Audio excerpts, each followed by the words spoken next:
Hi friends, welcome to Vismaya Kudal. So இன்னைக்கு வந்து teenage girlsல இருந்து என்ன மாதிரி housewife plus working women எல்லாருக்குமே அதாவது ladies வந்து கண்டிப்பா தெரிஞ்சுக்க வேண்டிய விஷயம் அப்படினு சொல்லி வெச்சுக்கோங்களேன். கண்டிப்பா 100% தெரிஞ்சுக்க வேண்டிய விஷயம். அது என்னன்னா ஒர்க்கையும் நம்மளோட வீட்டு வேலையும் எப்படி மேனேஜ் பண்றது, ரெண்டுத்தையுமே மேனேஜ் பண்ணிட்டு எப்படி செல்ஃப் கேர் பண்ணிக்கிறது. அதுக்கப்புறமா சில விஷயம்லாம் ரொம்ப நாளா தெரியாம சின்ன சின்ன தப்பு வந்து பண்ணிட்டே இருந்திருப்போம். நம்ம ரொம்ப பேசிக்கான விஷயமா இருக்கும், அதுக்கான சொல்யூஷன் நம்ம கையிலே இருக்கும், ஆனா அதெல்லாம் நமக்கு தெரிஞ்சிருக்காதுல்ல. அந்த மாதிரி சில சூப்பரான விஷயங்கள் என்னைக்குமே உங்களோட லைஃப் டைம்ல நீங்க வந்து நல்ல ப்ரௌடா மத்தவங்களுக்குமே வந்து ஷேர் பண்ணலாம். ஓ இப்படி எல்லாம் இருக்கா அப்படின்னு சொல்லி நினைப்பாங்க. அந்த மாதிரி சில விஷயங்கள்லாம் இன்னைக்கு இந்த வீடியோல நான் ஷேர் பண்ணிருக்கேன். சோ வாங்க வீடியோக்குள்ள போலாம். கண்டிப்பா யூஸ்ஃபுல்லா இருக்கும். ஃப்ரெண்ட்ஸ், நம்ம அடிக்கடி இந்த ப்ராப்ளம் வந்து ஃபேஸ் பண்ணியிருப்போம். அதுவும் ஆஃப்டர் மேரேஜ் வந்து பார்த்திங்கன்னா நிறைய பேர் வந்து வெயிட் போடுவோம். நம்மளோட பேங்கிள் சைஸ் வந்து தெரியாமல் நம்ம இதுக்கு முன்னாடி என்ன போட்டுட்டு இருந்தோமோ அதையே வந்து கொஞ்சம் அட்ஜஸ்ட் பண்ணி ரொம்ப டைட்டாக இருக்கிற மாதிரிலாம் போட்டு கஷ்டப்பட்டுட்டு இருப்போம். கரண்ட்டில் இருக்கிற நம்மளோட பேங்கிள் சைஸை வந்து தெரிஞ்சுக்கிறதுக்கு இந்த மாதிரி கையை நல்லா மடக்கிட்டு ரெண்டு முட்டிக்கிட்டையும் ஒரு கோடு மாதிரி போட்டு ஒரு இன்ச் டேப் எடுத்து அதை மெஷர் பண்ணிக்கோங்க. என்னோட சைஸ் வந்து பார்த்திங்கன்னா இப்போ 2.6, ஆனால் நான் போட ட்ரை பண்ணது வந்து பார்த்திங்கனாக்கா 2.4. அதனால தான் அவ்வளோ டைட்டாக இருந்திருக்கு. அதையுமே ஒரு தடவை மெஷர் பண்ணி காமிக்கிறேன் பாருங்க. 2.4 தான் வந்து வருது. அந்த இன்னர் சைடு இருக்குல்ல, அந்த சைடை வந்து நீங்கள் இந்த மாதிரி மெஷர் பண்ணிக்கணும். இப்போ நான் கரண்ட்டில் இருக்கிற என்னோட சைஸ் வந்து 2.6, அதையுமே மெஷர் பண்ணி காமிக்கிறேன். இது ரொம்ப ரொம்ப சிம்பிளான ஒரு விஷயம். அது மட்டும் இல்லாமல் இப்போ நம்ம குழந்தைங்களுக்குலாம் பேங்கிள்ஸ் வாங்கணும் அப்படின்னா எனக்கு இது நான் நிறைய டைம் ஃபேஸ் பண்ணியிருக்கேன். பாப்பாவை கூப்பிட்டுட்டு போய் வாங்க வேண்டியதாக இருக்கும். ஏன்னா அவள் வந்து பார்க்கறதுக்கு ஒல்லியாக இருப்பாள், ஆனால் அவளோட கை முட்டி வந்து கொஞ்சம் பெருசாக இருக்கும், உள்ளே போகவே போகாது பேங்கிள். ஸோ அப்போ தான் நான் இதை வந்து இந்த மாதிரி மெஷர் பண்ணிக்கிட்டேன். எனக்கு அதுக்கப்புறமா அவளை கூப்பிட்டுட்டு போகாமே பேங்கிள்ஸ் வந்து கரெக்ட் சைஸில் வந்து வாங்கிட்டு வர முடிஞ்சுது. இது வந்து ரிங் மெஷர்மெண்ட் அப்படின்னு சொல்லுவாங்க. நீங்க யாருக்காவது கிஃப்ட் பண்ணணும்னாலும் சரி, அவங்க இருக்கிற இடத்துல இருந்தே அவங்களோட சைஸை உங்களுக்கு வந்து ஷேர் பண்ண சொல்ல முடியும். ஃபைண்ட் யுவர் சைஸ் அப்படின்னு சொல்லிட்டு ரிங் சைஸ் அப்படின்னு சொல்லி நீங்க கூகுளில் போட்டு சர்ச் பண்ணீங்கன்னா வரும். அதுல இந்த மாதிரி நீங்க கரண்ட்ல என்ன சைஸ் வந்து போட்டுட்டு இருக்கீங்களோ அதை வச்சு இப்படி அதோட கர்சர் வந்து மூவ் பண்ணிட்டு இருந்தீங்கன்னாக்கா கரெக்டாக அந்த சைஸ்க்கு வந்து வரும். அப்போ என்ன நம்பர் வருதோ அதுதான் உங்களோட ரிங் சைஸ். என்னோட சைஸ் வந்து பார்த்தீங்கன்னா 18 mm அப்படின்னு சொல்லிட்டு இருக்கோம். ஸோ இந்த மாதிரி நீங்கள் யாருக்காவது கிஃப்ட் கொடுக்கணும் அப்படின்னா இந்த மெத்தடை யூஸ் பண்ணி அவங்களுக்கு வாங்கி கொடுக்கலாம். நீங்களும் உங்களோட ரிங்கை வந்து நீங்கள் போகாமையே யார்கிட்டையாவது வாங்கிட்டு வர சொல்லலாம். இது வந்து பார்த்தீங்கன்னா நம்ம வீட்டில் வந்து ப்ளவுஸ் ஒரு இடத்துல இருக்கும், சாரீ வந்து ஒரு இடத்துல இருக்கும். என்னதான் ஆர்கனைஸ்டாக வச்சாலுமே நம்ம எப்போதுமே கிளம்புறப்ப டக்குன்னு கொஞ்சம் வார்ட்ரூபாக கலைக்கிற மாதிரி இருக்கும். அதுக்கு அந்தந்த ப்ளவுஸ் அதோட பேரோட இந்த மாதிரி நீங்கள் மேட்ச் பண்ணி ஒரு பட்டன் போட்டு வச்சிட்டிங்கன்னா பார்க்கவும் நீட்டாக இருக்கும். நீங்களும் டென்ஷன் ஃப்ரீயாக கிளம்பலாம். இது வந்து ஆஃபீஸ்லாம் போகிறாங்க அப்படின்னாக்கா அவங்க வந்து நிறைய மிக்ஸ் அண்ட் மேட்ச் வந்து போட மாட்டாங்க. அந்தந்த ப்ளவுஸ்க்கு அந்தந்த சாரியை தான் வந்து போடுவாங்க. இப்படி இந்த ஒரு மெத்தடு யூஸ் பண்ணி நீங்கள் ஃபோல்ட் பண்ணி வச்சிட்டிங்கன்னா ப்ளவுஸும் வந்து மிஸ் ஆகாது, வார்ட்ரோபும் நீங்க எப்படி அரேஞ்ச் பண்ணி வைக்கிறீங்களோ அதே மாதிரி இருக்கும். உங்களுக்கு டைமுமே வந்து நல்லா சேவ் ஆகும். ட்ரை பண்ணி பாருங்க. இது வந்து நான் நிறைய சாரீ வந்து ப்ரீ ப்ளீட்டட் வந்து பண்றது கிடையாது. ரீசன் வந்து அதோட அயன் பண்ணி அதோட குவாலிட்டி வந்து கம்மி ஆயிடுது. இன்னொன்று அந்த மடிப்புல எல்லாம் கிளிய ஆரம்பிச்சிருது அப்படின்னு சொல்லிட்டு இந்த மெத்தட் வந்து நீங்க யூஸ் பண்ணலாம். இன்னைக்கு ஆக்சுவலா நான் வந்து டபுள் சைட் டேப் வந்து யூஸ் பண்ணியிருக்கேன். என்னோட அந்த இன்விசிபிள் டேப் வந்து காலி ஆயிடுச்சு. பட் இது உங்ககிட்ட நான் ஷேர் பண்ணணும் அப்படின்னு சொல்லி நினைச்சேன். இந்த மாதிரி டேப் எடுத்துக்கோங்க. உங்களோட ப்ளீட்ஸுக்கும் நடுவில் அந்த இன்விசிபிள் டேப் எப்படி இருக்கும் அதெல்லாம் நான் சைடில் வந்து போடுறேன். அமேசான்லேயுமே வந்து கிடைக்குது, ஃப்ளிப்கார்ட்லேயும் கிடைக்குது. அதோட லிங்க் வேணா டிஸ்கிரிப்ஷனில் கொடுக்குறேன். ப்ளஸ் ப்ராடக்ட்லேயுமே நான் டேக் பண்ணுறேன். இப்படி நீங்கள் ஒட்டி விட்டுட்டீங்க அப்படின்னா அந்த இடத்துலேருந்து அந்த மடிப்பு வந்து மாறவே மாறாது. குட்டி குட்டியாக நீங்கள் கட் பண்ணி ஒரு 2-3 இடத்துல கூட நீங்கள் ஒட்டி விட்டுட்டிங்கன்னா எப்படி ஒட்டிட்டு போனீங்களோ அதே மாதிரி சாரி கட்டினா மாதிரி இருக்கும். ஸோ ட்ரை பண்ணி பாருங்கள்.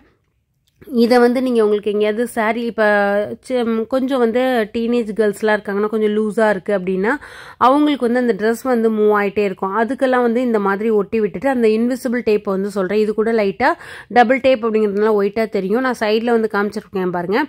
அந்த மாதிரி நீங்கள் ஒட்டி விட்டுட்டிங்கன்னா உங்களுக்கு எங்கேயுமே வந்து நகராது. ட்ரை பண்ணி பாருங்கள். அதே மாதிரி நம்ம அடுக்கடுக்காக ஜுவல்லரி போடுறது, இதை நான் எங்கேருந்து கற்றுட்டேன்னு பார்த்தீங்கன்னா கேரளாவில் எப்படி அடுக்கடுக்காக ஜுவல்லரி போடுறாங்க அது அப்படியே இருக்கே அப்படின்னு சொல்லி பார்க்குறப்ப இந்த ஹேக் வந்து அவங்க யூஸ் பண்ணுறாங்க. நம்ம எந்தெல்லாம் அடுக்கில் எங்கெங்கே அந்த டாலர் வந்து மூவ் ஆகாமல் இருக்கணும்னு நினைக்கிறோமோ அந்த இடத்துல இந்த இன்விசிபிள் டேப்ஸை வந்து வச்சுட்டு அதுக்கு மேலே வந்து அந்த ஜுவல்லரியை வந்து ஃபிக்ஸ் பண்ணி விட்டுட்டீங்க அப்படின்னா, இப்போ வந்து சைடில் காமிக்கிறேன் பாருங்கள், அந்த மாதிரி ஃபிக்ஸ் பண்ணிட்டீங்கன்னா அது எங்கேயுமே மூவ் ஆகவே ஆகாது. அப்படியே போட்ட டாலர் வந்து அதே இடத்துலையே வந்து இருக்கும். ட்ரை பண்ணி பாருங்கள். இப்போ நிறைய பேருக்கு இருக்கிற இஷ்யூ வந்து முன்னாடி வந்து நெத்தி தெரியுது அப்படின்னு சொல்லிட்டு அதுக்கு நிறைய டஸ்டிங் பவுடர்ஸ்லாம் வந்து வந்திருக்கு, சார்கோல் பவுடர் அதெல்லாம். ஆனால் அதெல்லாம் போட்டால் ஹேர் ஃபால் ஆகுது அப்படின்னு சொல்லிட்டு என்கிட்ட சில பேர் சொல்லியிருந்தீங்க. இதுக்கு நான் யூஸ் பண்ண போகிறது வந்து பார்த்தீங்கன்னா ஹோம்மேட் காஜல். நீங்கள் ஹோம்மேட் காஜல் பாசிபிள் இல்லை அப்படின்னு சொல்லி நினச்சிங்கன்னா அமேசான்லேயே வந்து நல்ல ஆர்கானிக் காஜல், ஃப்ளிப்கார்ட்டில் ஆர்கானிக் காஜல்லாம் வந்து கிடைக்கிது. அந்த லிங்க் வேணால் நான் டேக் பண்ணுறேன்.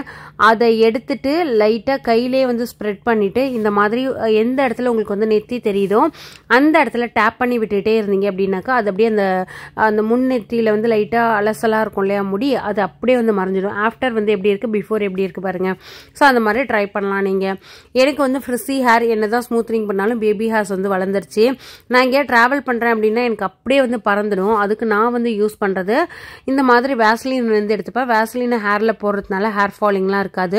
அந்த கோம்போட எட்ஜில் வந்து தடவி விட்டுட்டு அப்படியே ப்ராப்பராக செட் பண்ணிட்டேன்னா அந்த வேஸ்லின் இருக்கிற அந்த ஸ்டிக்கினஸ்க்கு வந்து பார்த்திங்கன்னா முடி திரும்ப திரும்ப வரவே வராது. எனக்கு இந்த இடத்துல வந்து பார்த்திங்கன்னா பயங்கரமாக சுருண்டு இருக்கும். அதெல்லாம் இப்படி செக்யூர் பண்ணிட்டேன்னா நான் எந்த மாதிரி செக்யூர் பண்ணிக்கிறேனோ அதே மாதிரி அது வந்து இருக்கும் நான் திரும்ப வர வரைக்கும்.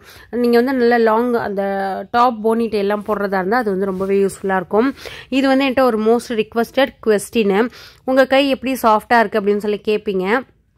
ஆக்சுவலாக நானும் வெசல்லாம் வாஷ் பண்ணுறேன் அப்படின்னா எனக்கு லைட்டாக வந்து கை ட்ரை ஆக தான் செய்யுது. அது நான் இருக்கிற இடத்துல கொஞ்சம் உப்பு தண்ணி அப்படிங்கிறதுனால. அது மட்டும் இல்லாமல் இந்த சாமி ஜாமான்லாம் விளக்கணும்னா கேட்கவே வேண்டாம், மரமரன்னு இருக்கும். உடனே நான் என்ன பண்ணுவேன்னா வேஸ்லின் இல்லை அப்படின்னா கேஸ்டர் ஆயில் வந்து யூஸ் பண்ணலாம். இன்னொன்று நெகத்துக்கு என்ன பண்ணுறீங்க, நீங்கள் வந்து ஃபிக்ஸ் பண்ணியிருக்கீங்களா அப்படின்னு சொல்லி கேட்டிங்க. நான் ஃபிக்ஸ் பண்ணலை ஃப்ரெண்ட்ஸ். இது வந்து எனக்கு அப்படியே ரொம்ப ஃப்ளெக்சிபிள் நெயில்ஸாக வந்து இருந்தது. நான் என்ன பண்ணுவேன்னா பிஃபோர் மேரேஜ் சொல்கிறேன், நான் டிவி பார்க்குறப்பெல்லாம் இந்த மாதிரி அந்த நெகத்துக்கிட்ட நான் ஒரு மசாஜ் வந்து கொடுப்பேன். அதனால என்னோட நெகம் வந்து நல்ல ஸ்ட்ராங்கானது. அதுக்கு ஆலிவ் ஆயில் நீங்கள் யூஸ் பண்ணலாம், அப்படி இல்லைன்னாக்கா கோகோனட் ஆயில் கூட யூஸ் பண்ணிக்கலாம். இது வந்து பார்த்திங்கன்னா வீட்லேயே ஸ்கின் வந்து நல்லா பிரைட் ஆகிறதுக்கும் க்ளோ ஆகிறதுக்கும் நானே ரெடி பண்ண ஒரு ஆயில். அது இந்த மாதிரி முன்னாடி ஒரு சீரம் வாங்கியிருந்தேன், அதில் அந்த பாட்டிலில் வந்து ரீஃபில் பண்ணி வச்சுருக்கேன். இந்த ஆயில் வந்து ரெடி பண்ணுறது ரொம்ப ஈஸி. நான் யூஸ் பண்ணி ஒரு 1.5 மந்த்தாக வந்து யூஸ் பண்ணிகிட்ருக்கேன். ஒரு 200 ml நீங்கள் ரெடி பண்ணி வச்சுக்கிட்டீங்க அப்படின்னாலே ஒரு 6 month மாதிரி வந்து வரும். இதோட டீட்டெயில் வீடியோ வந்து நான் போஸ்ட் பண்ணியிருக்கேன். இதுக்கு வந்து நல்லெண்ணெய், தேங்காய் எண்ணெய், இந்த மாதிரி சில ஹர்ப்ஸ் அதெல்லாம் நான் அந்த டீட்டெயில் வீடியோ வேணால் உங்களுக்கு டேக் பண்ணுறேன். ஸ்கின் நல்லா சூப்பர் பிரைட் ஆகும், ஆன்டி ஏஜிங்காக இது வந்து இருக்கும். இந்த மாதிரி நான் வந்து என்னதான் பிஸியாக இருந்தாலும் நான் வீட்லேயே நிறைய விஷயங்களை எனக்கான விஷயத்தெல்லாம் ரெடி பண்ணிப்பேன். எல்லாத்துக்குமே கடையில் போய் வாங்கணும் அப்படின்னு இல்லாமல் என்னதான் நம்ம வந்து ஒரு கடையில் ஒரு க்ரீம் வாங்கணும் அப்படின்னாலும் 4 நாள் போடுவோம், 5 நாள் போடுவோம், 6வது நாள் அதை வந்து பெருசாக போட மாட்டோம். ஆனால் நம்ம கொஞ்சம் எஃபர்ட் போட்டு ரெடி பண்ணி வச்சிருக்கிற ஒரு பொருள் அப்படின்னா கண்டிப்பாக அதை எப்போதுமே நம்ம போட்ட எஃபர்ட்டை வேஸ்ட் பண்ணக்கூடாது. நம்ம கைப்படவே செஞ்சிருக்கோம் அந்த மாதிரி ரெடி பண்ணி பண்ணிக்கணும். அதெல்லாம் நிறைய ஃபேமிலி பிளஸ் இதெல்லாம் பண்ணிட்டு நீங்க யாரும் பண்ணிருப்பீங்க அப்படின்னா என்ன, நம்ம வீடெல்லாம் அழகா வச்சிருக்கோம், எல்லா இடத்தையும் நல்லா வச்சிருக்கோம், ஹஸ்பண்டை நல்லா பாத்துக்கிறோம், பாப்பாக்கு தேவையானதெல்லாம் செஞ்சு வைக்கிறோம், ஆனா நம்மளை பாத்துக்கலன்னா அது எப்படி?